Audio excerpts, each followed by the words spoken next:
Ok, estamos de volta mais uma vez para a nossa aula 789 da matéria História do Avivamento.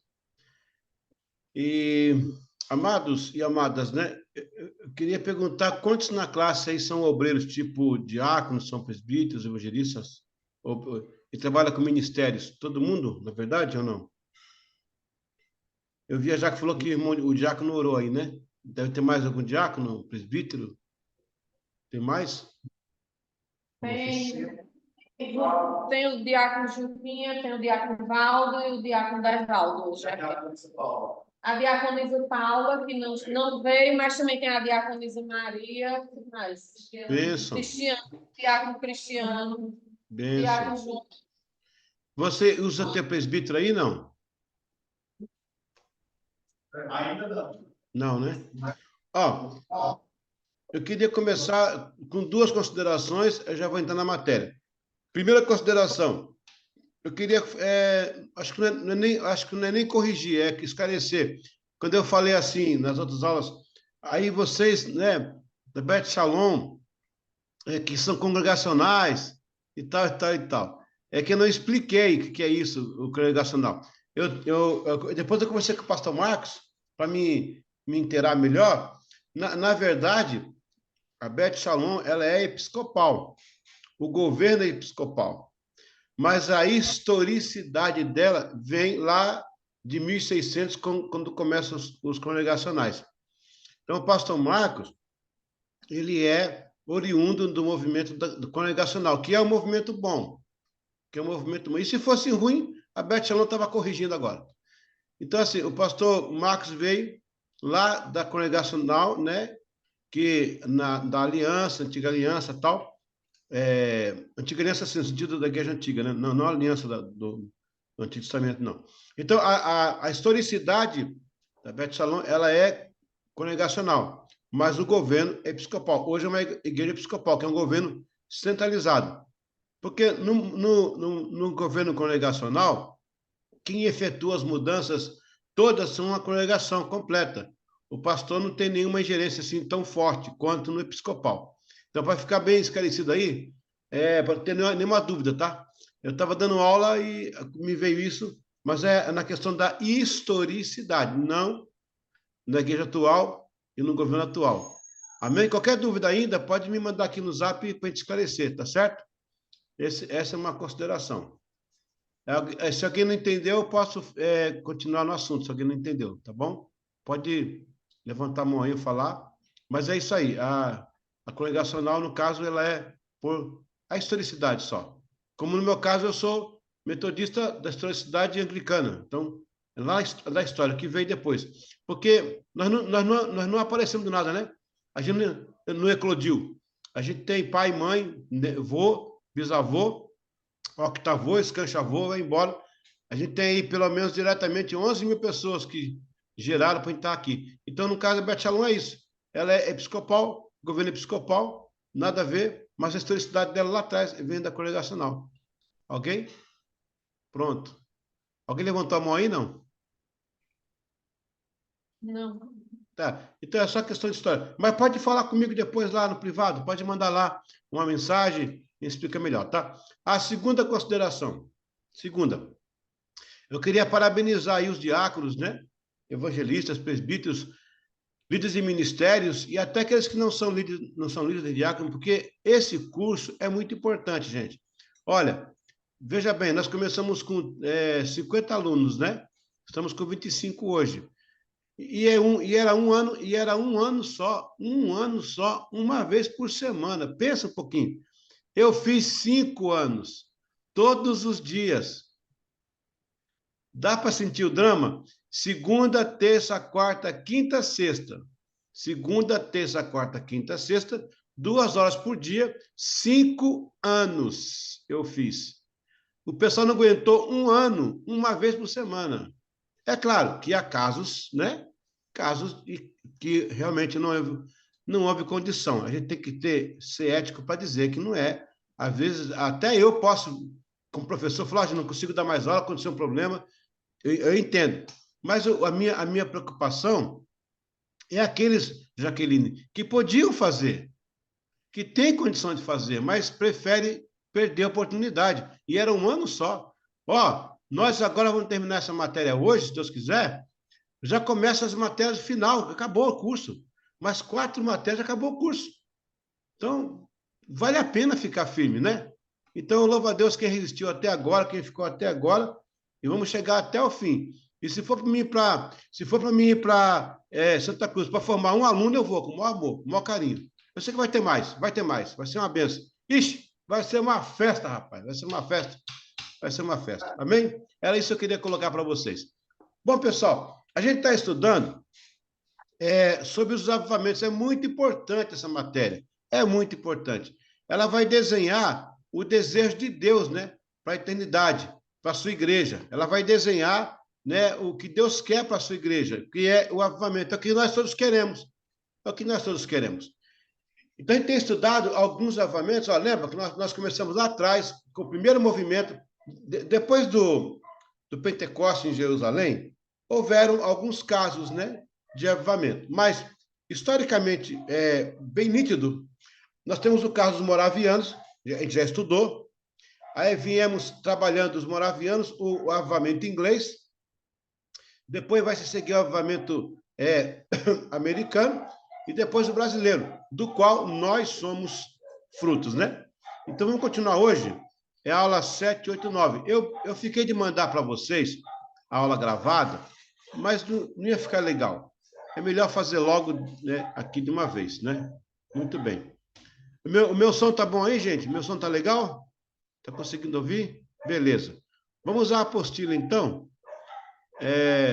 Aqui, ó. É a aula número 7.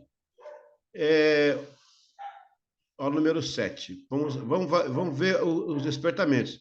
Então, nós já cobrimos a parte moraviana, a parte do avivamento inglês. Agora a gente vai cobrir os avivamentos que já houveram, né, nos Estados Unidos. Por que Estados Unidos? Porque tem a ver com a gente. Tem a ver com a gente. Então, vamos lá. Se você quiser anotar no seu caderno, na América do Norte, houveram três despertamentos. Eles não chamam de avivamento lá, eles chamam de despertamento. Great Awakening. Great Awakening. Os grandes despertamentos. Foram 3 despertamentos, tá? Foram 3. O primeiro grande despertamento, Jonathan Edwards. Ele é o famoso pregador do sermão Pecadores nas mãos de um Deus irado. Ele é congregacional. Foi tocada pelo ministério de George Whitefield. Era teólogo, pastor calvinista norte-americano. Quer dizer, no caso, o Edwards.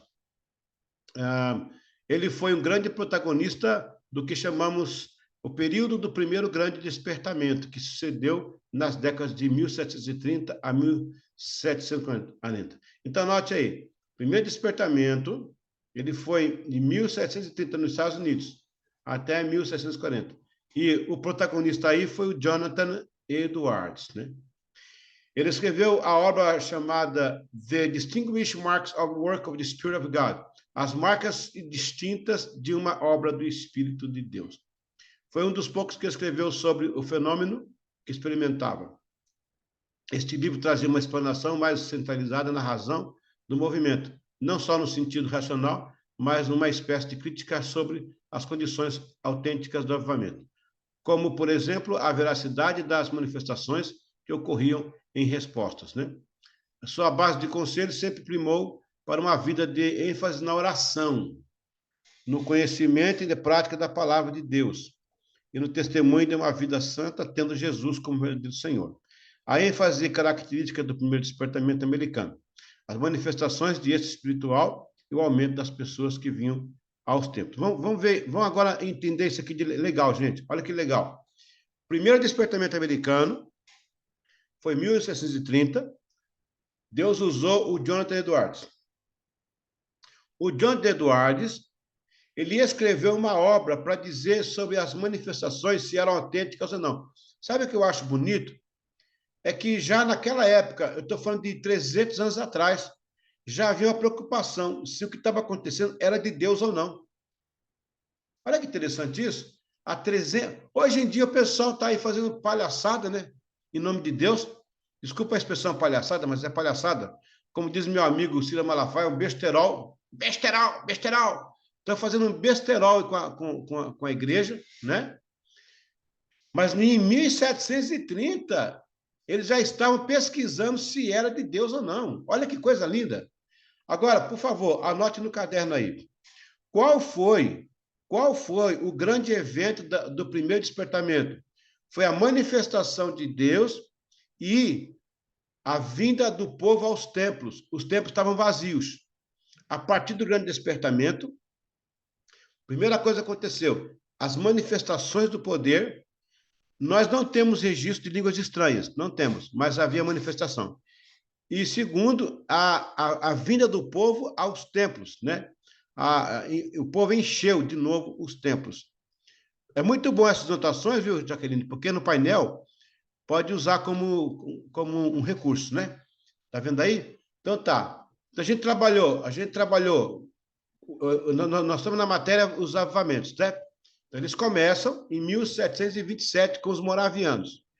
Eles continuam em 1730 com os wesleyanos, o inglês, a Inglaterra toda, e agora já estamos nos Estados Unidos, 1730 a 1740, o primeiro despertamento, com Jonathan Edwards. Vamos ver agora o segundo despertamento. O que ele traz para nós aqui? Ok?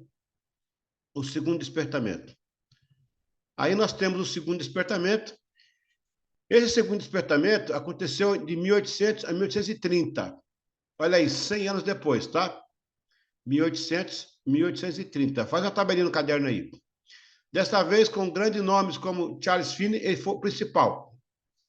O Charles Finney foi o principal. Deixa eu fazer uma pergunta. Quando eu aproximo aqui, a voz fica melhor? Ou quando eu saio assim, fica mais distante? Não? A voz fica mais... Quando aproxima, melhor, professor. Quando aproxima? Tá bom, então ficar mais perto aqui. Então, o Charles Finney foi o grande protagonista. Mas aí tem o Lima Becker, o Bert Stone, Alexander Campbell, Peter Cartwright, James B. Finley. Esse segundo momento consistiu mais na experiência de salvação pessoal, renovada em reuniões de avivamento. No primeiro grande despertamento, a centralidade eram as manifestações e esse espiritual, e o aumento de pessoas que vinham aos templos, locais de reuniões. Assim, o movimento crescia gradativamente. Uma base do conselho sempre primou para uma vida de ênfase na oração também, né? Aí a ênfase do segundo movimento.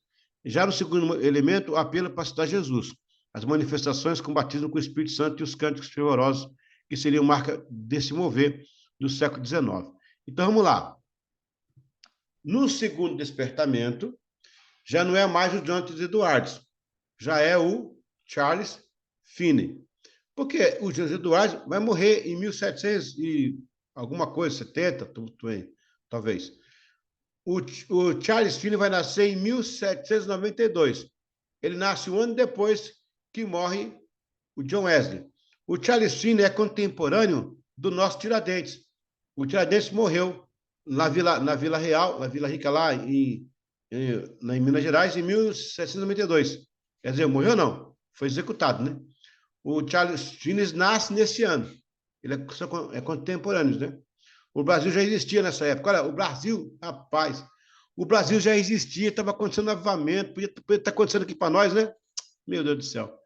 Mas nós aqui ainda estava nessa época, 1790, já era a revolta pombalina, a coroa portuguesa brigando com os tupi-guaranis, aí era outro assunto.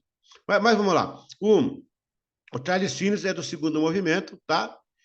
Agora, lembra que eu falei para vocês que no primeiro movimento, primeiro despertamento americano, a ênfase foi as manifestações espirituais, eles não sabiam o que era. Deus chegava e eles choravam, sabe, pediam perdão, e tinha a aglomeração do pessoal nas igrejas. No segundo despertamento, o que vai acontecer? Vai haver agora o apelo para aceitar a Jesus, já mudou um pouquinho, tá vendo? O apelo para aceitar Jesus, e vai haver batismo com o Espírito Santo. A terminologia, o batismo com o Espírito Santo, foi inserida pelo teólogo John Fletcher. John Fletcher, ele que introduziu esse nome, né? Na historicidade.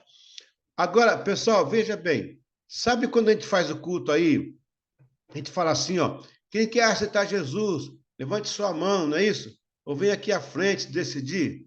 A gente não faz isso direto aí? A gente não faz? Então, isso não faz, não? Não é mais costume tanto fazer isso, né? Mas quando você vai na rua, quando você vai pregar em cima do caminhão, nas praças, a gente costuma fazer o apelo, né? Quem quer aceitar Jesus como Salvador? Deixa eu fazer uma pergunta. Quem da sala aí foi assim, aceitou no culto, aceitou assim, na reunião, levantou a mão, foi na frente? Quem aí aconteceu isso? Olha, tem um ali, ó, 2, deve ter mais 3, 4. Olha, tá vendo? Eu sou filho de pastor, mas meu pai pediu para que eu fizesse uma decisão por Jesus. Meu pai foi gente fina demais. Aos 10 anos, ele pregou para mim, gente. Ele explicou o caminho de salvação. Meu pai era muito engraçado, sabe? Ele foi pastor a vida inteira. Ele fundou 43 igrejas. Não, ele consagrou 43 pastores e fundou 7 campos. Se somar tudo, vai dar quase 100 igrejas. Ele era muito engraçado. Ele falou, filho, sentou comigo, filho, você é filho de pastor, você é filho de crente, mas não significa que você é crente, tá? Ó, o peixinho é filho do peixe, mas o crente não é filho de crente, não. Crente é uma decisão. Você tem 3 coisas que você pode ser. Você pode ser um crente, se você se decidir por Jesus. Você pode ser um carente, que está sem Jesus. E pode ser um cretino, que conhece e não toma decisão. O pai falou isso. São 3 categorias. Olha só. São 3 categorias. Aquele que se converte é o crente. Aquele que está precisando e está buscando, ele é o carente. E aquele que sabe da verdade, não toma jeito, esse é o cretino. Então, crente, cretino e carente. Aí ele falou, eu vou pregar hoje à noite, meu filho, vou fazer o apelo. Esse aqui é o caminho. Ele me explicou o plano da salvação. Já pensou, gente? Um pastor, hein? Meu pai, com todos os meus irmãos, ele fez isso, com todos os meus irmãos. São todos pastores hoje, a maioria. E me explicou o caminho da salvação. Quando chegou no culto à noite, ele fez o apelo, eu levantei a mão e fui na frente. Ele até falou assim, vocês estão vendo aqui meu filho se convertendo? Vindo aqui à frente?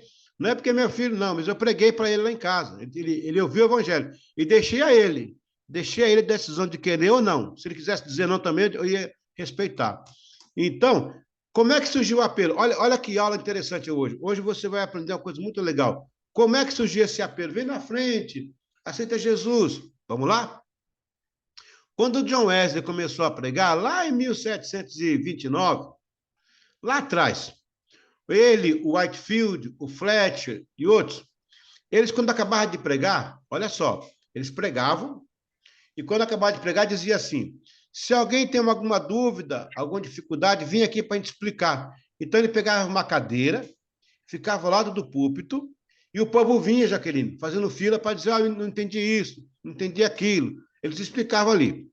Com o passar do tempo, eles criaram uma sala anexo à paróquia, ao templo, que para quem tivesse com dúvida, fosse para lá. Depois, o pastor ia lá explicar. Daí vai nascer a escola dominical, presta atenção, olha que bonito isso. Vai nascer as salas de estudo bíblico, mas para explicar a mensagem. Isso foi até o tempo de Charles Finney. O Charles Finney dizia o seguinte, pessoal, você que ouviu a mensagem e foi tocado por ela, aqui tem o banco dos contristados, banco dos contristados. Então, eram uns bancos que tinham anexo, né? Olha, eu estou muito feliz, a sala está cheia hoje, hein? Glória a Deus. Eu vou até chorar aqui, eu vou até chorar. Daqui a pouco eu vou chorar. A sala está bonita hoje, a sala está bonita hoje.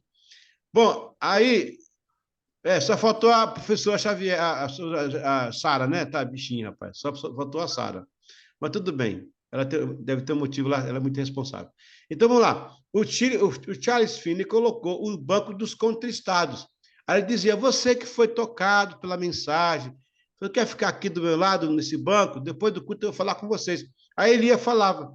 Teve uma vez que ele falou assim, quantos de vocês aí que estão contristados querem tomar uma decisão de seguir a Jesus, de ser santo, de confessar os pecados? Aí uns 4 levantaram a mão.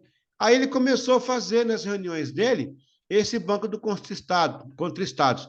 Com o passar do tempo, ele falou: oh, não põe banco mais não, deixa o banco aí. Quem está no meio de vocês aí, que quer receber Jesus, que quer, levante a mão, vem aqui para frente. Aí nasceu o apelo. O apelo vai nascer em 1800 alguma coisa. Ele não é muito novo, não. Não é muito velho, não. Praticamente tem 200 anos aí só, o apelo. Tá vendo? É assim que nasceu o apelo, tá certo? Aí, ó, Bet Shalom é cultura. Coisa linda, hein? Vamos continuar aqui. Vamos terminar. Ok. Então, já expliquei que a primeira ênfase do primeiro avivamento foi as manifestações espirituais com o pessoal vindo da igreja, né? Enchendo os bancos. A segunda já era o levantar a mão, aceitar Jesus, e o batismo com o Espírito Santo. O terceiro despertamento, os Estados Unidos, que fora apelidado de Nova Inglaterra, continuaria a ser o local de se mover. Agora, diretamente nas manifestações e reforma da religião. O primeiro despertamento com suas manifestações sobrenaturais, o segundo debruça sobre a ênfase chamada altar para aceitar Jesus. Agora sim, a fraseologia recebeu o batismo com o Espírito Santo, do segundo, e o terceiro também possui sua característica. A ênfase de característica do terceiro despertamento é o sentimento de reformar além da igreja, agora a sociedade. Suscitou a busca pelo bem-estar social, primeiro combatendo a miséria e a pobreza. Também o abolicionismo, né, no caso dos escravos, impulsionou este mover. Em Nova York, um polo central de grandes inícios, um grupo emergiu do retorno à pregação de santidade. Então, vamos lá. Assim nasce o movimento da santidade, que deu origem a fortes denominações. Então, vamos entender isso aqui. O terceiro despertamento vai dar base para o Pentecoste, que vai acontecer no Brasil em 1900. Vamos lá. Primeiro despertamento, você vai ter duas características. Uma, a manifestação espiritual. Duas, o povo volta aos templos, enche os templos. O segundo despertamento, você vai ter também duas características. O apelo para aceitar Jesus e o batismo com o Espírito Santo. O terceiro despertamento, você vai ter as seguintes características. A igreja vai se preocupar com os de fora. Na questão do social, da justiça social, na questão de você pregar para fora do tempo, né? Isso vai trazer também a igreja para fora como um testemunho. Eu não sei se vocês já viram alguns filmes de faroeste, aqueles irmãos que acusam na rua os pecadores, batem no tambor e falam na rua. A mensagem começou a ser pregada na rua para denunciar o pecado, o alcoolismo, as mulheres que usavam roupas com decotes, né? Os homens que matavam, né? Que usavam os revólveres. O evangelho saiu da igreja e veio para... Isso já é 1800, século XIX, 1840, para dizer. O evangelho sai das quatro paredes, vai para a rua para condenar o adultério, a mentira, a bebedice, o tabaco. Ele começa a acusar o pecado, né, pregando contra o pecado, que você vai ver muito isso em filmes históricos aí de faroeste. Vai acontecer muito isso aí. Por exemplo, é nessa época que nasce eles não podem ir... Por exemplo, quando eu era menino, eu tô com 58, mas eu tenho um cara de 36, né? Mas quando eu era menino, não podia ir no cinema. Era proibido o crente ir no cinema. Quem ia no cinema era disciplinado. De onde veio esse negócio? Não pode ir no cinema, não pode ir no futebol lá, ver o time. Isso vem de 1800. Eles proibiam o teatro, porque o teatro havia muita peça de orgia. Igual foi esse show, esse lixo que a Madonna trouxe para o Brasil aí, né? A mulher já está cansada, já era para ter parado há muito tempo, ainda está fazendo lixo ainda. Vê aqui, foi esse lixo aí, né? Por isso que o nome dela é Madonna, né? Porque se fosse boa, seria bem dona, né? Mas é má, né? É Madonna. É má mesmo, Madonna. Tá certinho, tá certinho. Nome profético para ela, Madonna. E aí, é nessa época que nasce, né? Essas pregações aí. Isso é no terceiro despertamento. Então, agora, o terceiro despertamento, ele encerra esse período, o século XIX, com a pregação da santidade. Lá em Nova York, 1840, por ali, uma casa do senhor Palmer e Sarah Palmer. Eu fui pastor, gente, em Nova York. Eu fui pastor 2 anos, lá no Queens. Nova York é assim, ó, tem a Manhattan no meio, que chama de Nova York, mas Nova York não existe, tá? Nova York é um nome que não é o nome de um local, não tem a Nova York em si, não tem. Olha só que interessante, não tem a Nova York em si. É o Manhattan. Manhattan, eu estou aqui em Nova York. O coitado não sabe que está falando besteira. Ele está em Manhattan, né? Nova York é o condado. Aí você tem o Queens, o Bronx, o Brooklyn, Astoria, Long Island e Manhattan. Aí você tem o complexo de Nova York. Qualquer lugar em Nova York. Qualquer lugar. Aí o cara vai lá com a câmera, eu estou no Bronx. Tá ok, tá no Bronx. Chega em Manhattan, estou em Nova York. Pagando mico, né? Pagando mico que não conhece, é analfabeto de geografia, né? Pelo amor de Deus. Então, o que acontece? Em Nova York, eu fui pastor lá 2 anos, lá no Queens, com o pastor Gessé. Lá nasce o movimento da santidade. Eles vão se reunir para voltar às pregações de Wesley e sobre isso aí que vai nascer, então, o Pentecostes. Eu não vou adiantar a matéria, porque senão eu vou estragar a surpresa para vocês, ok? Vamos à última parte aqui da aula 7. Então, sobre o prisma de pietismo, que é devoção pessoal, eu tratei lá fora, lá antes, né, essa matéria aí, pessoal, comunhão, um toque de puritanismo, sem o viés político. O que foi, gente, o puritanismo? Aquele movimento que nasceu em 1509, 1600, que era a pregação contra era antimonárquico, né? Eles pregavam uma volta às escrituras. O puritanismo ele é um complemento da reforma protestante.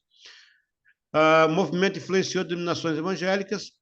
Nesse tempo nasce a teologia pós-milenarista, que é a segunda volta de Jesus, deve vir após a humanidade reformar toda a igreja. Essa questão da escatologia, da tribulação, a volta o arrebatamento, a grande tribulação, o milênio, o trono branco, ninguém falava isso até 1815, se não me engano. Depois se começaram com essa ênfase por causa da mensagem desse grupo aí, né, que começou o terceiro despertamento. 2 movimentos eclodiram com força: o trabalho social e a força missionária pujante, muito mais que no tempo de William Carey. Neste período, as missões metodistas batistas tiveram tanta relevância, especialmente com Canyon Ridge, Kentucky e Tennessee. O movimento fortaleceu os metodistas batistas. A Igreja de Cristo surgiu no movimento da restauração Stone Campbell. Ele também introduziu uma nova forma de expressão religiosa na América, a reunião dos países escoceses. O pentecostalismo marca o encerramento da era dos despertamentos e se expande para outros países. Então, vamos lá. Vamos recapitular aqui para entender nossa matéria. Após o Atos dos Apóstolos, a primeira referência de avivamento foi na Morávia, que hoje é a Alemanha. Eu tô aprendendo alemão agora, pessoal. Já comecei a falar algumas coisinhas já aqui na nossa igreja, tem uns alemães aqui. Eu já comecei a falar alemão com eles já. Já comecei a falar alemão. Estou aprendendo alemão. Aí, lá, então, houve esse avivamento morável. Segue-se o avivamento inglês, que vai acontecer na Inglaterra, na Escócia, na toda a parte da Europa ali vai acontecer o avivamento. Esse avivamento vai voar para os Estados Unidos. E vai acontecer 3 despertamentos lá.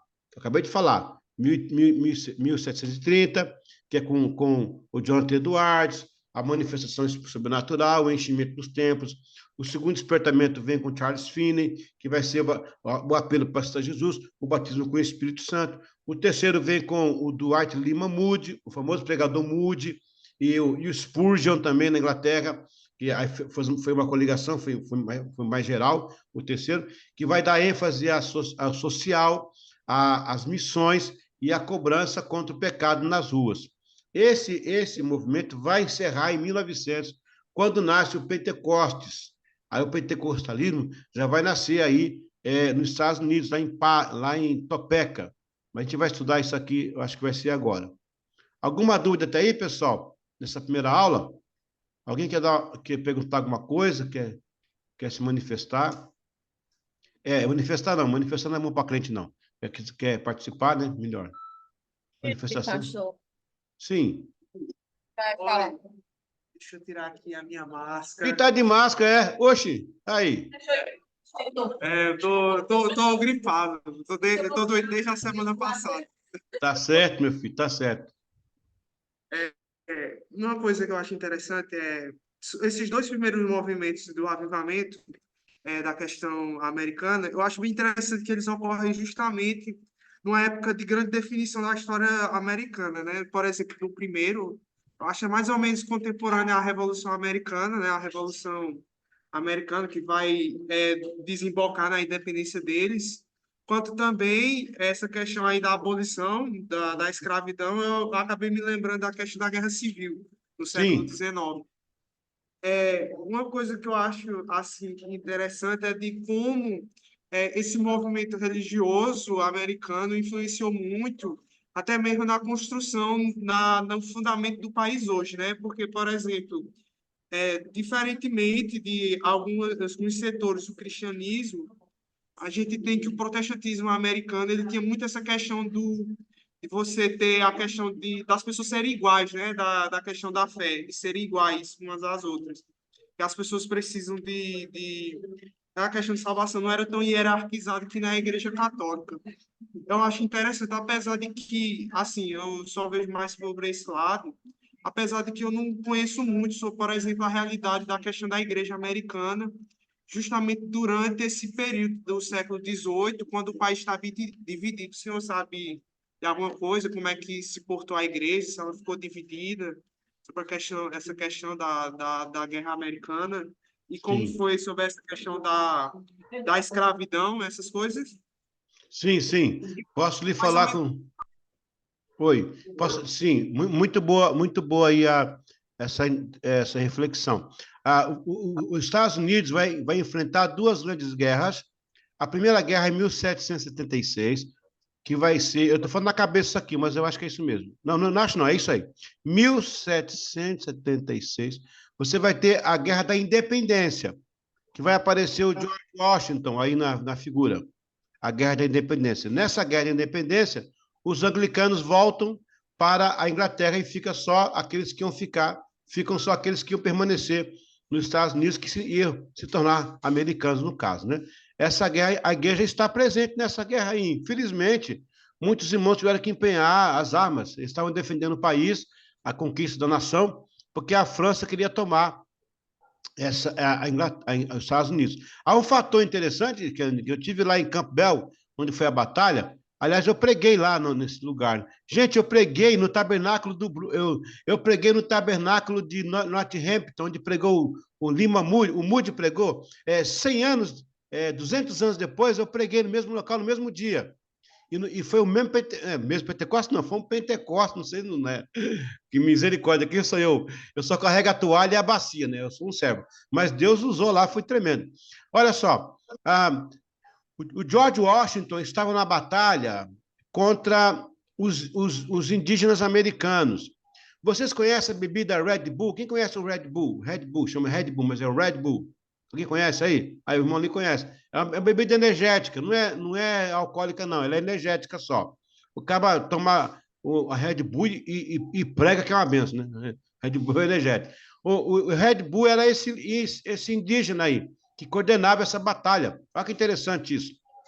O George Washington, na batalha lá o que hoje é Austin, né, naquela região ali, ele perdeu 1.400 homens. Gente, imagine 1.400 corpos caídos no chão mortos. Os índios entraram para arrebentar com eles. Mas ficou em pé, em cima do cavalo, em pé não, ficou sentado em cima do cavalo o George Washington. E esse rei, esse cacique aí, esse indígena, mandou chegar bem perto dele e descarregar as armas, porque os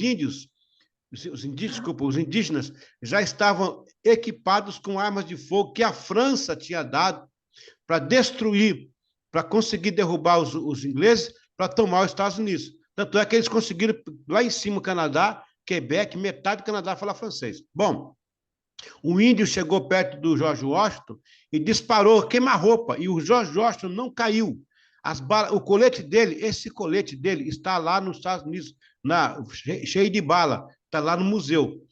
O que aconteceu? De repente, o índio, esse chefe, chamou, vamos embora, saiam daí, saiam daí. E deixaram o George Washington lá. O George Washington coloca a bandeira e conquista os Estados Unidos e vai ser o primeiro presidente americano, né? Tanto é que a capital hoje é George Washington. Passado alguns anos, numa reunião do governo americano para a distribuição das reservas naturais para os indígenas, esse chefe do dia estava lá, já com 90 e poucos anos, já bem velhinho. E perguntaram para ele, por que você recuou? Era só derrubar ele do cavalo até com uma lança. E o índio falou assim, olha, quando o meu soldado despejou nele vários tiros a queima-roupa, do lado do corpo dele ele não caiu, soprou um vento forte. E eu ouvi uma voz no vento que disse, ninguém derruba o meu escolhido. É forte, hein? É forte, hein? É forte. Foi disparado uma carabina com vários tiros dele, não caiu, não morreu. O colete não era prova de bala vem depois, gente. O colete prova de bala vem depois. E o índio ouviu, ninguém derruba o meu escolhido. Que forte. Os Estados Unidos se tornou depois um dos países mais missionários que houve na face da Terra. E hoje é o país que defende Israel. Tá vendo, gente? Que interessante. Eu não tô legitimando a guerra, não, sabe? E nem legitimando as mortes. Mas havia, por detrás disso, um plano soberano. Porque se Deus não opera, o diabo opera. E aí, ó, hoje a América é uma potência na área missionária. Então, Kennedy, aí depois vem a guerra chamada Guerra da Secessão. Eu acho que é essa que você se refere. A da secessão vai dividir, sim, a igreja, Kennedy. A guerra do norte e a do sul, a dos Yankees e as dos sulistas. Por que o nome Yankee, pessoal? Por que o nome Yankee? Yankee é um apelido para John, da Irlanda, os Yankees, os irlandeses chamam de Yankee. É igual Tony, que é Antonino, da Itália, Antônio. Por isso que o nome é Nova York, T-O-N-I, tonight, to New York. T-O-N-I, to New York. Tony. Vai para Nova York, to New York, vai, Tony. Aí ficou New York. Então, a Guerra de Secessão, ela vai acontecer em 1860, já com Abraham Lincoln. Olha a cabeça. 1860 com Abraham Lincoln. Abraham Lincoln vai liderar, ele é o presidente da nação, Abraham Lincoln. Ele no joelho orando, rapaz, ele vai conseguir controlar o país. Mas a Guerra da Secessão, ela deu um saldo negativo de 1.600.000 soldados mortos, americanos com americanos, sulistas contra os nortistas. Mas aí venceu o lado que, na verdade, Kennedy, o assunto era a abolição mesmo, porque havia um movimento abolicionista e o Abraham Lincoln e o norte era contra a escravatura, mas a Igreja do Sul era a favor, porque tinha muitos crentes que eram donos de plantações e tal. Mas aí, o avivamento que aconteceu, paralelo, ele vai fazer com que esses momentos sejam menos prejudiciais do que seriam sem eles, né? É interessante isso aí. Amém, pessoal? Vamos para a próxima aula? Tudo bem aí? Estou cansado ou não? O professor quer fazer uma pergunta. Pois não. Boa noite, professor. É Jadson. Opa. Voltando um pouquinho no assunto a respeito do apelo. Eu gostaria, assim, de saber, se for possível, como acontecia essa questão antes de existir, como as pessoas aceitavam a Cristo, elas se decidiam, agora eu sigo a Cristo, como era que funcionava isso? A primeira pergunta é essa. A segunda seria se o apelo ele deve continuar sendo feito de maneira constante nas igrejas, em cada culto realizado, e sim, se sim, o porquê, e se não, também o porquê, ou tanto faz. Gostaria dessa resposta da sua parte. E a terceira e última pergunta é: a convenção do filho do crente, ela é necessária de um filho que é criado na igreja? Porque, por exemplo, a Bíblia nos ensina a criar o menino, a criança, no caminho que deve andar, para que quando ele cresça não se desvie dele, ou seja, está na base do ensinamento. O risco de permanecer e o de sair faz parte. Então, como funcionaria isso na prática? É necessário, não é? Seria uma prática de cada lar, de cada família, de cada geração? Ou basta apenas o ensinamento e a gente criar o nosso filho nos caminhos do Senhor? Bom, são três perguntas, né? Essa turma é uma benção, né, pai? Essa turma é demais. Vocês são uma das melhores turmas que eu tenho, com muita capacidade de pensar e de interagir com a aula. Parabéns. Jacques, a primeira pergunta é sobre como era, antes de haver os apelos, como é que era a decisão por Cristo, não é isso? A primeira pergunta? Ok. Não havia.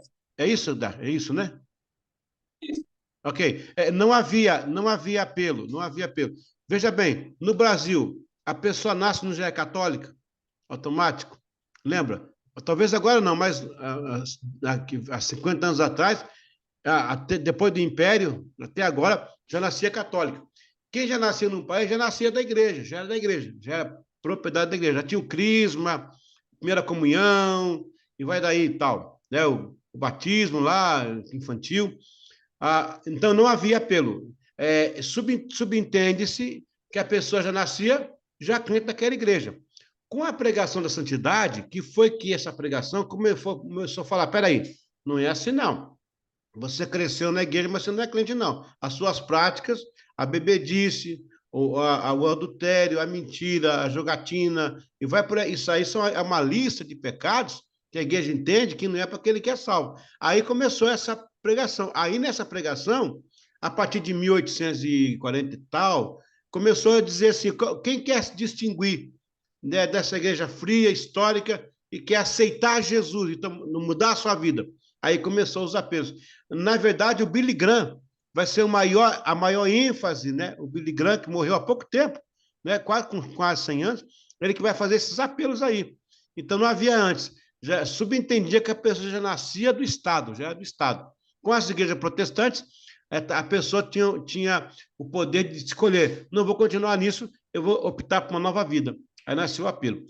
Segunda pergunta que você falou é sobre. Eu não anotei aqui. Se o apelo, se é correto o apelo existir até hoje nas igrejas Ok, sim. Sim, sim, é correto, é correto. Eu acho interessante você chamar a pessoa para uma nova vida. Não está acontecendo mais isso. O que está acontecendo hoje, Jacques, é que a pessoa chega, ela vai ficando, vai ficando, vai ficando, vai ficando, vai mudando, graças a Deus, vai mudando. Mas é muito bom que esse momento seja um momento de decisão, a pessoa tomar uma decisão. Eu tomei uma decisão. Isso ajuda mais do que esse ficar aí, ficando e mudando. Amém por isso. Mas, particularmente, eu agora não respondo pela igreja.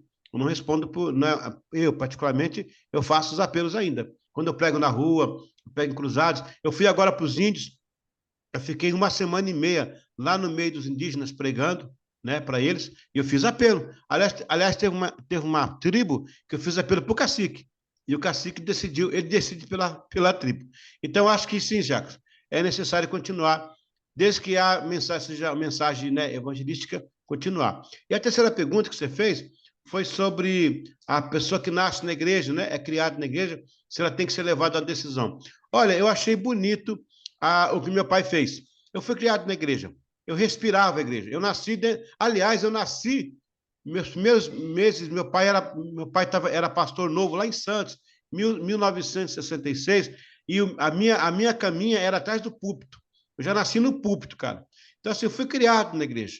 Mas papai queria ter certeza que eu queria uma decisão. E ele pregou para mim o evangelho e falou: vou ter apelo hoje, se você quiser, você decide por Deus. Então, assim, eu acho muito arriscado você criar a criança. Os meus filhos também foram assim. Eu tenho foto deles indo na frente citando Jesus, os meus filhos. Eles tomaram a decisão. Todos eles são crentes, graças a Deus, né? Eu tenho uma filha que mora na Inglaterra, ela mora em Londres. Eu tenho uma filha que mora em Boston, nos Estados Unidos. Ela é esposa de um pastor lá. Eu tenho 2 filhos que moram em Jacksonville, na Flórida, e uma filha que mora aqui no Brasil. Todos eles se renderam e tomaram essa decisão. Eu acho importante, particularmente. Não é uma regra, não é doutrina, não é um dogma. Eu acho que todo pai e mãe devia colocar o evangelho e dar à criança a oportunidade dela de decidir, entendeu? O termo apelo, a última, o termo À apelo vontade. é correto, conveniente, ou a gente pode buscar algo melhor do que o termo apelo? Porque tem crentes que não se identificam de fato com esse termo, porque parece que a igreja está forçando, está apelando, eles entendem mais nesse sentido, sendo que a Convite. palavra não significa exatamente isso, né? Apelo. Ela É o, tem o seu significado. é o convite, né? É o convite de vir à frente. Ô Jacques, tem umas igrejas agora que estão usando um negócio interessante, cara. Nos bancos, olha, tem uma ideia que fica para vocês aí. Nos bancos da igreja tem uns cartões de decisões, chamado cartão decisão. E lá tem 3 quadrinhos. Ao ouvir esta mensagem, assine. É que o pastor fala assim, ó, no final, não faça apelo. Deixa que eu faço. Você prega, aí o pastor fala assim, olha, aí no banco tem um cartãozinho e um lápis. Tem um cartãozinho com 3 quadrinhos. O primeiro quadrinho é eu quero aceitar Jesus. Segundo quadrinho é eu quero me reconciliar com a igreja. Já era crente, desviei. Terceiro quadrinho é eu quero uma visita pastoral. A pessoa assina o cartãozinho e deixa no banco. Quando acaba o culto, eles recolhem e vão atrás. Porque hoje, Jacques, com o advento da câmera digital, os celulares, há muitas pessoas que não querem ser expostas, colocadas na rede social. Elas não vêm à frente por causa disso, elas têm medo, não querem se expor. Vou dar um exemplo aqui. Uma pessoa que tem na cidade um problema sério, ela tá fora da rede social, não quer ser vista, ela vai no culto desse, ela é tocada, ela fala, meu Deus, eu tenho que mudar minha vida. Mas ela não vai na frente porque estão filmando e vão jogar na rede da igreja. A pessoa se constrange. Tem tudo isso aí. Eu creio que não deve faltar o apelo. A questão da terminologia pode ser convite, fazer o convite. Quer fazer o convite que eles querem tomar uma decisão, se sentir bem, mas nunca apelar. Nunca, tem igreja aí que o pessoal apela, rapaz. Eu fui pregar numa. Quase que eu falei igreja. Numa igreja aí, e tinha o banco dos pecadores. Eu cheguei o banco dos pecadores. Eu cheguei na porta, eu era o pregador, né? Aí o diácono falou assim: você é quem? Eu sou o pregador. Você é o pastor Eliseu, vai ali no púlpito. Aí atrás de mim tinha um casal. O cara perguntou assim: e vocês? Nós não somos da igreja, não. Ah, são pecadores? Por favor, me acompanhem. Peraí. Então, aí o banco tinha uns 20 pecadores. No final do apelo, eu preguei, o pastor foi lá embaixo. Vocês são pecadores, precisam. Rapaz, para que fazer isso? Eu fui numa igreja em Nilópolis pregar, no culto de oração, tinha uma placa do lado de fora, a placa assim, escrita assim, ó. Atenção, culto de oração, proibido entrar de pecadores. Ô, gente, era.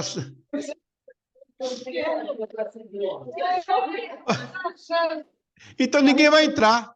Então ninguém vai entrar. É o ato. Não é? Então a terminologia está errada muitas vezes. Eu acho que o apelo pode ser decisão também. Obrigado. Tá bom, gente. Vamos seguir, Jaqueline? Bora mais uma? Sim. Vamos lá, então. Glória a Deus. A aula está muito boa hoje. O pessoal está participando. Isso é legal. Eu nem perguntei se o Kennedy lá, se ele concordou com a minha explicação, mas acho que sim, né?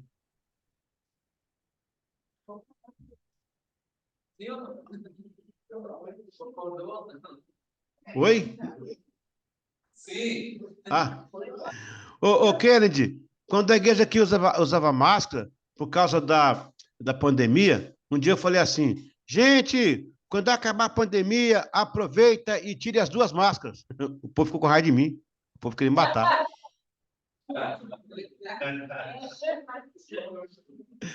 O povo queria me matar. O povo virou a grega da Cadiz. Olha, misericórdia. Aula 8. O avamento de Gales. Agora, gente, olha o que vai acontecer aí. Lembra que eu falei, olha, vai haver o Pentecoste no Brasil? Vai acontecer o Pentecoste lá em Kansas, em Topeka. Esse Pentecoste vai descer para a Rua Azusa e vai chegar até o Brasil. Nesse mesmo período, está acontecendo um outro avivamento na Europa, lá no país de Gales. Eu estive lá recentemente, nesse país aí, onde aconteceu isso. Vamos estudar aqui agora, interessante.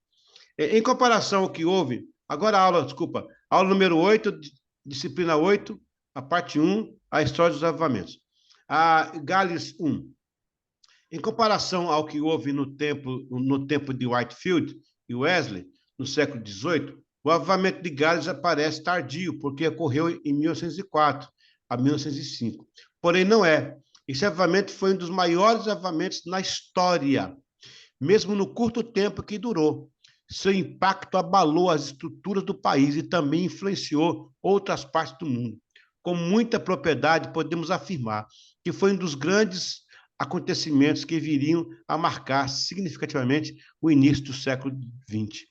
Deus usou a instrumentalidade de Evan Roberts, que com sua vida cheia do Espírito Santo, varreu o país com uma mensagem contundente. Registra-se nesse avivamento a conversão de mais de 100 mil pessoas. Olha, para a época é muita gente. Não restam dúvidas que foi um dos mais impressionantes movimentos do poder do Espírito Santo já acontecido na Terra. Em poucos meses, esse avivamento se alastrou e tomou o país inteiro, e milhares foram transformados, aceitando o Senhor Jesus como seu Senhor e Salvador. O mundo inteiro soube desta poderosa unção. Esse despertamento avivalístico originou-se em outubro de 1904, a uma cidade por nome Longer. Evan Roberts tinha 26 anos, gente, mas estava tomado pelo poder do Espírito Santo.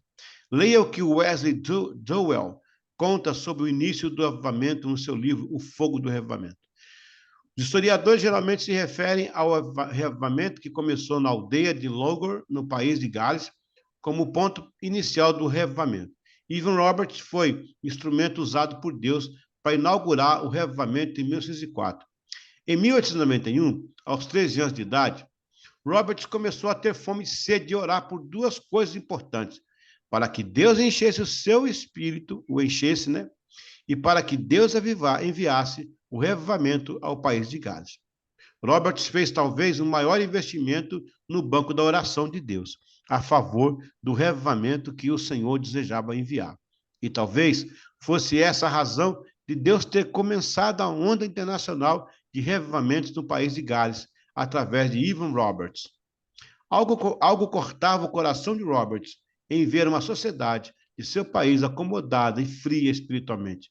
Isso foi lhe comovendo e conduzindo a longas horas de oração. Um oficial da igreja, na verdade, um diácono, percebeu a sede do jovem Evan e incentivou a comparecer nas reuniões de oração, dizendo: venha orar. Pode ser que em uma dessas reuniões o Espírito Santo te encha, por isso não perca nenhuma reunião. Esta fala motivou e ele saía buscando diariamente reuniões de oração por toda a região. Sua busca durou 14, gente, meu Deus, 14 anos. A gente ora hoje, uma oração não acontece, desiste, cara. O cara, 14 anos. Ele não desistiu. E ao completar 26 anos, Deus o presenteou com sua presença, pois, neste período, ele orou com perseverança por um avivamento. Ele foi tomado com uma presença em que o estremeceu. Ao falar em voz alta a conhecida oração como Pai Nosso, a frase, venha ao teu reino, e o impactou. Nesta ocasião, ele estava em cima de uma montanha, olhava o vale, ficou emudecido, mas no seu coração havia um grito: venha ao teu reino, venha ao teu reino, venha ao teu reino. Após receber a visão, voltou para casa, pois estava iniciando um curso teológico, fazia 15 dias apenas. Deve ter sido constrangedor para explicar aos pais e amigos, mas ele seguiu firme na convicção de que Deus iria abalar o seu país com o poder do avivamento. Assim, na noite de domingo, 30 de outubro de 1904, enquanto participava de uma reunião na igreja, teve uma visão onde pregava para seus amigos, convidando-os a receberem a Jesus. Em um mundo movido por interações e comunicações, é inegável o impacto que uma única palavra ou mensagem pode ter na vida de uma pessoa. Às vezes, uma simples frase pode acender uma chama interior, despertando uma série de emoções, inspirando ações que reverberam muito além do indivíduo, alcançando toda uma sociedade. Imagina um discurso convincente pronunciado por alguém dotado de eloquência e paixão. Essa pessoa compartilha sua visão, suas convicções, seus sonhos com uma plateia ávida por mudança. Em meio às palavras, uma ideia poderosa é plantada na mente de cada ouvinte. Uma semente de esperança, de possibilidade, de potencial transformador. Essa palavra, aparentemente simples, ecoa nos corações e mentes daqueles que ouvem. ela ressoa como um chamado à ação e um convite para sair da complacência e abraçar o desafio de mudar o mundo. À medida que as pessoas se deixam envolver por esta mensagem, uma cadeia de reações se desencadeia. Portanto, nunca subestime o impacto que suas palavras podem ter. Você pode ser a voz que desperta uma revolução silenciosa, que inspira uma geração a lutar por um mundo melhor. Pois, como disse Margaret Mead, nunca duvide que um pequeno grupo de pessoas conscientes e engajadas possa mudar o mundo. De fato, a única coisa que já o fez. Gente, a vida de Evan Roberts, com 26 anos, impactou o país de Gales. Eu quero falar para vocês uma coisa. Nesse exato momento, hoje é segunda-feira, nesse exato momento, hoje é dia 6, não é isso? 6 de maio de 2024. Nesse exato momento, a minha igreja local aqui está começando um avivamento. Quinta-feira passada, no nosso culto de oração, foi um grande mover de Deus. Curas acontecendo, sinais e prodígios. A gente começou esse culto tem um ano e meio, quase 2 anos. Chegou a ter uma pessoa no culto. Mas a gente está orando, orando, orando, orando, orando. Quinta-feira agora, explodiu um avivamento na igreja. Domingo, a igreja estava lotada. E agora a gente está todo mundo assim, parece, sabe o que parece? Que tem uma panela de pressão queimando aqui dentro, ó, o tempo todo. O pessoal não vê a hora de chegar quinta-feira para orar. E os milagres estão acontecendo. Nós já tivemos, gente, mais de 100 orações respondidas. Agora chegamos a 100, a cada 50 orações respondidas, a gente faz uma festa. Já fizemos 2 festas. Agora estamos lá com um pacotinho, fica pendurado no quadro da igreja, lá uma sacola, escrito aqui 100 orações respondidas. Aí já abre as folhinhas para outras respostas. Já estamos em 109, caminhando para 150. O que eu quero dizer com isso é o seguinte, veja que todos os avivamentos, gente, começaram com oração. Não foi com dinheiro, não foi com uma igreja bonita, construída com LED no púlpito, com fumaça e som, tafa, não. Foi com todos os avivamentos começaram com oração. Nesse exato, olha, eu estou falando aqui, estou arrepiando. Nesse exato momento, a minha igreja está experimentando um avivamento. Nesse exato momento. A gente não está vendo a hora de chegar segunda-feira. Quinta-feira passada, estava chovendo. O povo veio debaixo de chuva. O povo entrava na igreja molhado, glorificando a Deus.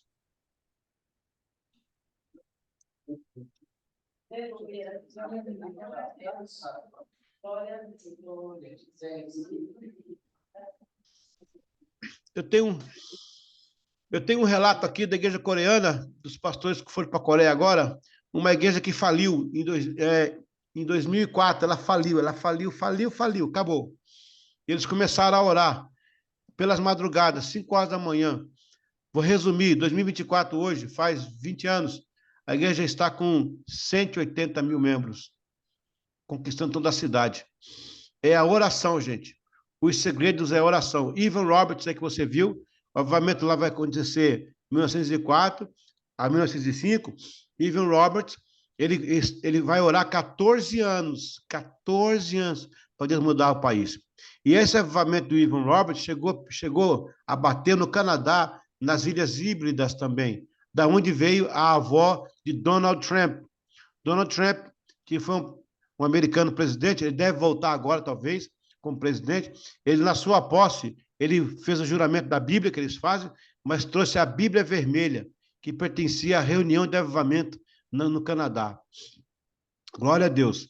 Evan Roberts foi esse homem que Deus levantou, que mais de 100 mil pessoas, naquela época, se encontraram com Jesus. Irmãos, há relatos do tempo de Evan Roberts, que as pessoas no comércio, no supermercado, gente, o pessoal fazendo compra, daqui a pouco começava a chorar. A presença de Deus era tão forte no país que as pessoas choravam dentro do supermercado, dizendo: o que está acontecendo comigo? O que houve? Aí o outro dizia: deve ser esse movimento da igreja de Deus aí, os meus pecados. E começar a procurar uma igreja. Teve relatos de pessoas que deixavam os pacotes de compra no meio da rua e entravam na igreja desesperado, clamando. É disso que estamos precisando, pessoal. É disso que estamos precisando. Aleluia. Glória a Deus. Vou continuar aqui. Alguém quer falar alguma coisa? Fique à vontade, que a gente vai para... Seria a terceira agora, podemos dar uma pausa aí, mas eu queria, antes disso, orar com vocês. Glória a Deus. Pai querido, Pai de amor, o Senhor não mudou, o Senhor nunca mudará. O Senhor é Senhor de toda a terra. O Senhor chamou o nosso pai Abraão lá em Berseba. O Senhor cumpriu a sua promessa em Isaque, trazendo Jacó. O Senhor liderou aquela nação debaixo da potente mão do faraó. O Senhor trouxe o teu povo pelo deserto e deu Canaã para eles. Eles foram humilhados, pisados pelos gentios. Mas depois dessa humilhação, desse pisar, o Senhor manda Jesus pela tribo de Judá. E nasce a igreja do Senhor. E essa igreja venceu a espada romana. Essa igreja venceu os leões da arena romana. Essa igreja venceu os gladiadores. Essa igreja venceu os tachos de óleo fervendo. Essa igreja venceu o nazismo, que matou muitos crentes. Essa igreja venceu a Inquisição, que matou 25 milhões de crentes. Essa igreja venceu o comunismo, a perseguição da mídia. Essa igreja está hoje no Brasil e no mundo inteiro. E ninguém consegue acabar com esse povo. Pode levantar político, pode levantar as leis, pode mandar prender, pode mandar arrastar esse povo não para de crescer. É a tua igreja. É o Espírito Santo que levanta a igreja. O Brasil está precisando do avivamento, Senhor. Com essa tragédia no Rio Grande do Sul, parece que os brasileiros estão acordando para dizer, meu Deus do céu, não esquecemos de Deus, esquecemos do Senhor. Pai, nós precisamos não é de um bom político, nós precisamos de políticas públicas e nem investimento financeiro, isso ajuda. Nós precisamos urgentemente do avivamento, Senhor. Não é Facebook que enche a igreja, não é Instagram que enche a igreja, não é um nome de fama, não é um LED, uma fumaça no palco, a igreja preta, seja o que for. O que enche a igreja é a sede pelo Espírito Santo, é a sede de arrependimento e de confissão dos pecados. Nós precisamos disso, Pai. Nós precisamos disso. Começa aí, Senhor, pela Beth Shalom. Começa aí, Senhor, pela Beth Shalom, como o Senhor começou por outros lugares. Começa por mim. Começa aqui na minha igreja, como eu já tenho visto esse foco do Senhor. Pai, nós oramos em nome de Jesus e nós pedimos essas bênçãos do avivamento sobre nossa nação. Amém e amém. Glória a Deus.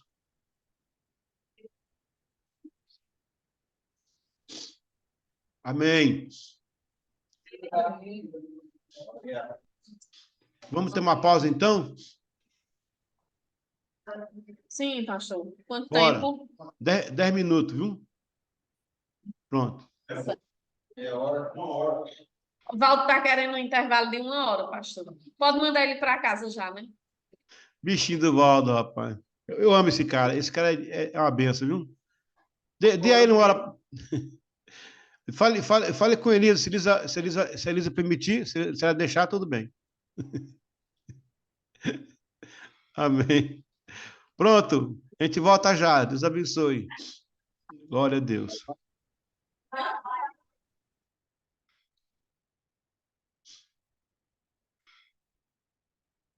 Vamos lá. Aula número 9, né? Agora da matéria avivamento.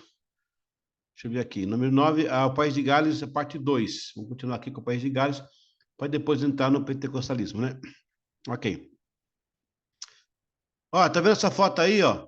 Eu tô com Vânia lá no país, lá no Cadiz. Isso é um castelo, ó, Cadiz, que fica no País de Gales, ó. Foi um ano passado. E aqui aconteceu o avivamento. O bom do professor é que ele viaja esses locais aí, eu viajo, faço pergunta, anoto e trago informação. Eu trago informação que muitas vezes não está no livro. Muitas vezes não está no livro, não, porque se lá no local você consegue, né, informações melhores, né? Ok. Vamos lá, então. Aqui. Subindo aqui. Ok. A continuação. Ivan Roberts não perdeu tempo e já no outro dia buscou os jovens e passou-lhes a visão de como Deus iria avivar o país. Lembra que o diácono falou para ele? O diácono falou para ele assim: Ivan, venha nos cultos de oração. Quem sabe o Espírito Santo falar contigo, né? Aí Deus falou com ele no culto lá. Aí, ó, ele vai agora para falar para os jovens. Desta feita, conduziu os jovens para uma oração pequena e básica, simplesmente para Deus ouvir o clamor do país de Gales e enviar um avivamento. Para este fim, ele trouxe 4 pontos fundamentais. Olha os pontos que ele trouxe, gente. Essa foi a base do avivamento lá do país de Gales. Aí, ó, primeira base, a confissão aberta de qualquer pecado não confessado. Eu não sei quem lembra aí, algum de vocês se lembram, mas no passado, a Santa Ceia da igreja, o pessoal vinha na frente para confessar pecado. Tinha isso também. O pastor, sabe por que eu estou falando que tinha isso? Porque ó, eu fui pastor em Caruaru em 1989. 1989, fui pastor em Caruaru. O Jacques nem era nascido ainda, nem o Kennedy era nascido aí. 1989, já era pastor em Caruaru. E eu lembro que tinha uma ceia lá, quando eu cheguei, o pastor fazia essa ceia. A pessoa ia na frente confessar os pecados, sabe? Ela confessava o pecado para a igreja perdoar o pecado. Opa, peraí, aconteceu um negócio aqui. A pessoa ia na frente para confessar o pecado, para a igreja perdoar o pecado. Ah, imagina isso. Gente, naquela época isso. Sabe que teve uma coisa lá que foi interessante? Um rapaz foi lá na frente, chamava ele de Baixinho, o apelido dele era Baixinho. Aí ele falou assim: irmãos, eu quero dizer que eu desviei aí, eu fiquei 2 meses desviado, eu bebi, fumei, baguncei, eu dancei com o diabo, mas estou me reconciliando com a igreja, pedindo perdão, e agora o diabo vai dançar comigo. Eu falei: meu filho, para com essas danças, pelo amor de Deus. Olha, Caruaru, o povo é muito engraçado. Uma irmã lá, a irmã Teté, irmã Terezinha, ela ganhou um prêmio que ela foi assídua na escola dominical durante 1 ano, não faltou uma, né? E o professor dela era o irmão Cícero Antônio. O professor dela era Cícero Antônio. O superintendente era Cícero Ferreira. Então, o superintendente da escola dominical era Cícero Ferreira e o professor era Cícero Antônio. Ela foi na frente para receber o prêmio. Na hora dela pegar o prêmio, ela falou: quero agradecer a igreja pelo prêmio, escola dominical. E eu tive um sonho essa noite que o Padrinho Cício me entregava um presente. Mas eu acordei e eu sou crente, né? Mas quando eu cheguei aqui, não foi um Padrinho Cício, foi um par de Cício.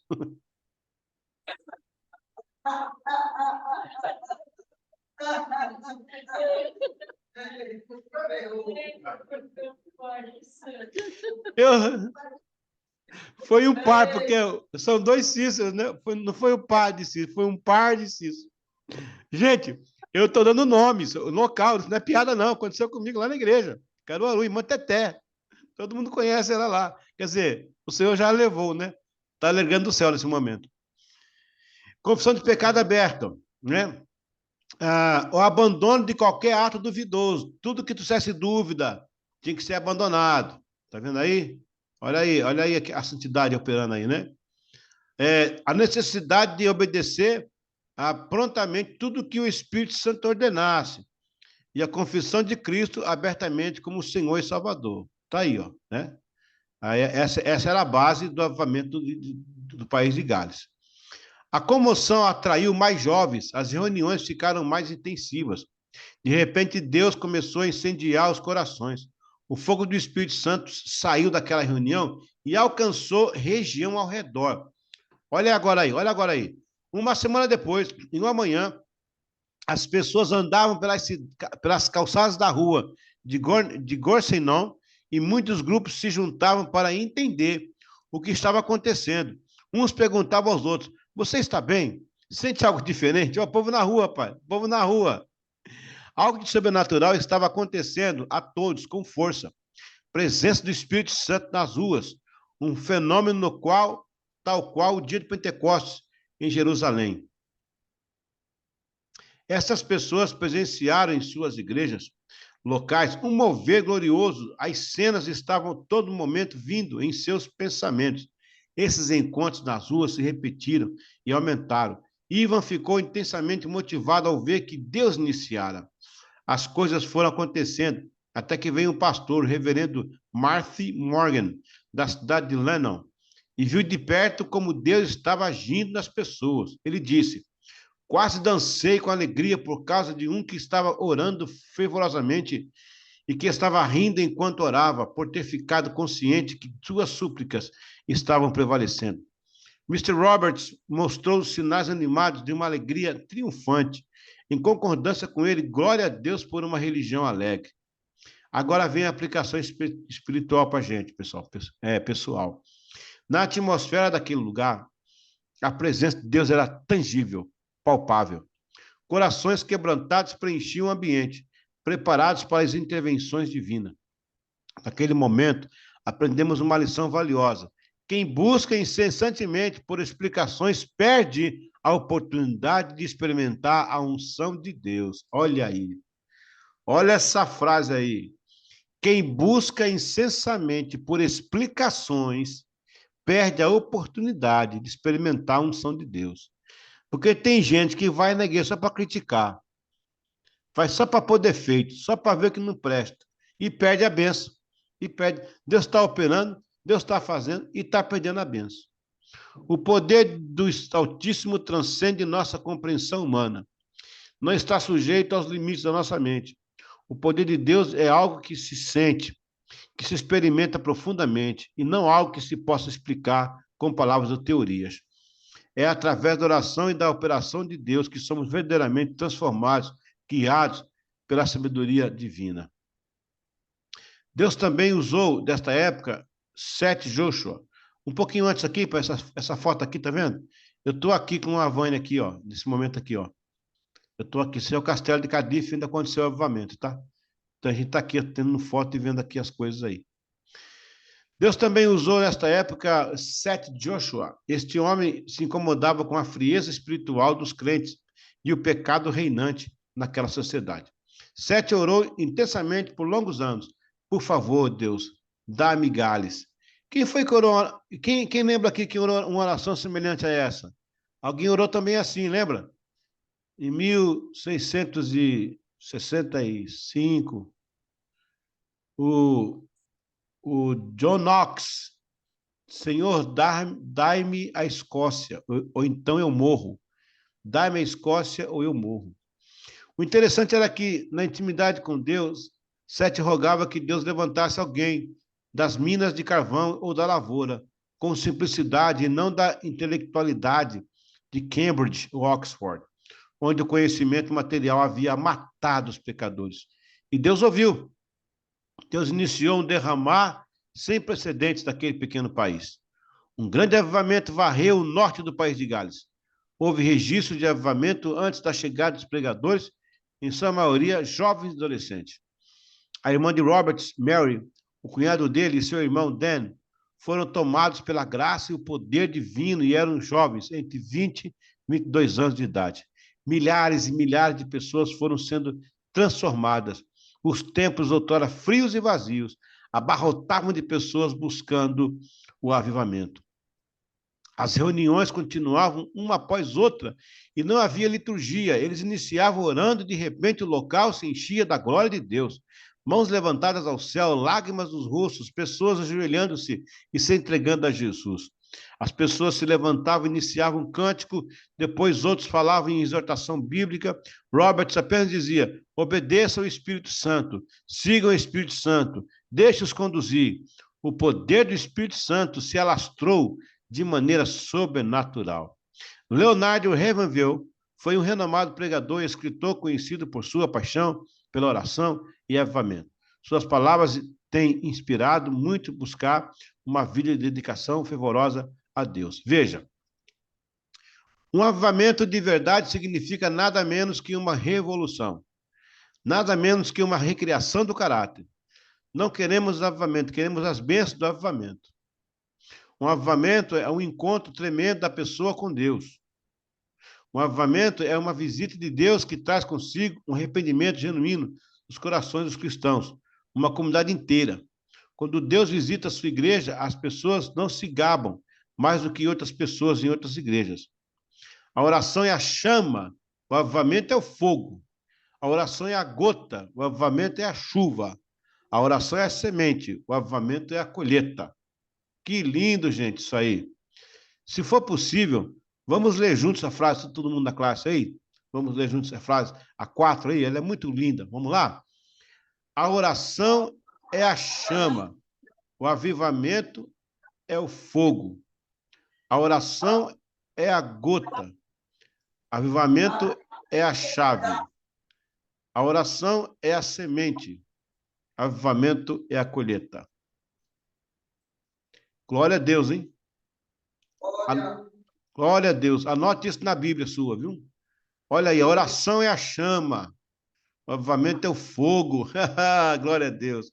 A oração é a gota, o avivamento é a chuva. A oração é a semente, o avivamento é a colheita. Vamos plantar, vamos acender a chama, vamos derramar a gota. Eita, Deus. Nada mais urgentemente importa do que isso, que o avivamento esteja atualizado. Vamos cavar fundo e pedir a Deus por isso. O que o mundo precisa hoje não é de mais escritores talentosos ou oradores qualificados, mas de avivamento. Homens de tipo de Elias, Daniel e Paulo, João Batista, Wesley, Finney e outros grandes santos de Deus que moveram o céu e a terra pelo seu esforço e santidade. Olha, aqui tem alguns livros que eu estou indicando para vocês, para ler, se vocês quiserem procurar depois. Alguns são em inglês, né? Mas alguns são em português também. Eu quero que vocês entendam uma coisa.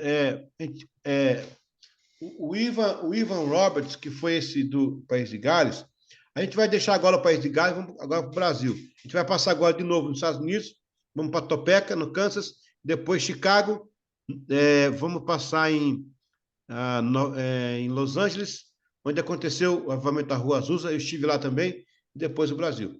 Mas o de Gales tem essa impressão interessante. O menino tinha 26 anos. 26 anos. Ele convocou os jovens para orar. Eles começaram a orar. Gente, presta atenção. Eles não tinham mídia. Aliás, eles não queriam mídia. Um ponto importante. O Ivan Roberts não aceitava a reportagem. Ele não aceitava a fotografia, porque já tinha fotografia na época, né? Ele não aceitava a reportagem, ele não aceitava a divulgação da mídia. Deus falou com ele, não divulgue. Mas aí o que aconteceu? O avivamento tomava rua. Os supermercados, as lojas, as pessoas. Você imagina isso? O povo foi tomado pelo avivamento. E logo depois disso, você vai ver uma grande conversão, vai chegar a 100 mil pessoas registradas, tá? Fora que não foram registradas. 100 mil que se converteram. Então, lembra que eu falei? A entrada, não falei, né? É o que está na história. A entrada do avivamento é arrependimento. A saída é missões. O que caracteriza um genuíno avivamento se ele começou com confissão de pecados, se ele começou com contrição, se ele começou com, arrependimento, ele vai ter o seu ápice e vai desaguar na missão e no social. Então, é assim que você vê o equilíbrio do avivamento. Agora, preste atenção. Tem muita coisa hoje, gente, que não é avivamento, não. É movimento, tá? É movimento. Não confunda avivamento com pula-pula, com gritaria, corre-corre, a unção do Homem-Aranha, né? A unção do Apache, a unção do aviãozinho, do peão lá do Silvio Santos. Não confunda, isso aí é movimento. Primeira coisa, Deus não usa ninguém inconsciente. A Bíblia diz que o espírito é sujeito ao profeta. O espírito é sujeito ao profeta. Deus não tira ninguém dessa consciência. Quem faz isso é o diabo. Ele endemonia as pessoas e tira a consciência. Deus não faz isso. Então, tem que ter cuidado com esses movimentos todos que acontecem aí, com essa mídia toda. Outro dia eu falei aqui na sala de aula que tem gente fazendo selfie da oração dele. É brincadeira. O cara está orando, fazendo selfie para dizer que está orando. Gente, não para com isso. A oração é uma coisa tão sublime. Então, eu não quero mostrar que eu oro, gente. Eu não quero mostrar que eu oro. Aliás, na igreja, o pessoal vê, muitas vezes lá tá, quiser chegar mais cedo para orar e fazer aquele momento, pode orar. Mas depois que começou o culto, é o culto. Então a gente vai ter que ter algum tipo de disciplina, de equilíbrio, não é? De equilíbrio. Uma vez eu estava pregando, uma senhora caiu no chão. Eu não sei porque ela caiu. Eu não sei qual que é. Eu não sei qual que é o propósito de Deus derrubar as pessoas. Se ela vai levantar uma nova vida, mas a pessoa levanta do mesmo jeito. Não estou criticando aqui, não. Pode ser que Deus derrube alguém. Mas eu nunca vi algo sabe, concreto nisso. A senhora caiu no chão, eu vi que, sabe, aquele negócio, bum, caiu, eu não empurrei. Tem alguns que caem por causa do mau hálito do pastor, né? Mas essa mulher caiu lá, pá. Aí eu falei, eu cheguei no vídeo dela, falei, minha senhora, o seu marido está aí na porta. Ela levantou rapidinho e sentou. Eu falei, peraí, como é que é isso? Era o Espírito ou não era o Espírito Santo? Quem que era, então? Né? Quando eu falei no ouvido dela assim, ó, o seu marido está aí na porta. Ela sentou rapidinho. Quer dizer, onde é que fica isso? Eu creio. Olha, eu pulo, eu canto, eu adoro. Avivamento também é isso. Também é. Adorar, chorar. Mas quando começa aquelas presepadas, é muita presepada na igreja.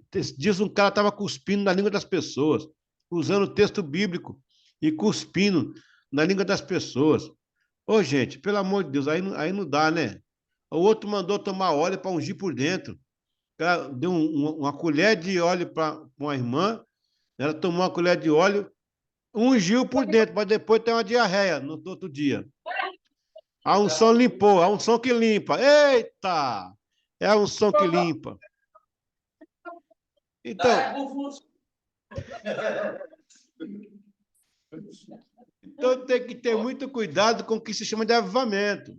Não é avivamento. Olha, se é avivamento, gente, é pula-pula, o show do Luan Santana também é avivamento. O show do Luan Santana também é avivamento. O show da Madonna também foi avivamento. Eu acho que você pode pular, correr, cantar, mas avivamento é o que eu te falei. Primeiro é confissão de pecados. A pessoa ela vai se arrepender. Essa contrição abre para o Espírito Santo operar e faz dela um pregador, uma pregadora, um missionário, missionária, alguém que vai fazer algo pelo reino de Deus. Isso é avivamento. O resto é movimento. Eu tenho que ter muito claro com isso aí. Ok, pessoal, a gente vai parar por aqui. A semana que vem a gente vai terminar essa matéria, né? Aqui, ó. A gente vai tratar aí vem na aula 10, né? Aí a gente vai fazer aqui essa parte finalzinho, o finalzinho do País de Gales. A gente vai fazer o finalzinho. Deixa eu dar um spoiler aqui da aula que vem. O finalzinho do País de Gales. Aí a gente vai ver alguns versículos sobre o avivamento, vai ser interessante. E aí vou falar sobre Charles Finney um pouco, de volta para a América. Vamos trabalhar um pouco Charles Finney, Spurgeon, alguns avivalistas. Finalmente vamos entrar na parte final da nossa matéria e terminar mais uma. E aí, reta final. Aquela hora que você vira paulista para pegar a final, para chegar, para romper, né? A gente está chegando no final do nosso curso, graças a Deus. Muito bem. Alguém quer perguntar alguma coisa, quer participar? A gente está indo para o encerramento. E o Valdo precisa jantar. Alguém? Acho que ninguém, pastor. Tudo certinho, então, né? Amém. Pronto. Teria a prova hoje, né? Mas a gente teve uma semana aí tumultuada e hoje eu estou usando aí, né, o laptop da minha esposa, porque o meu foi tomar peça, tem que buscar não sei aonde. Vai comprar um negócio chique, agora tem que, né? Fica sofrendo agora.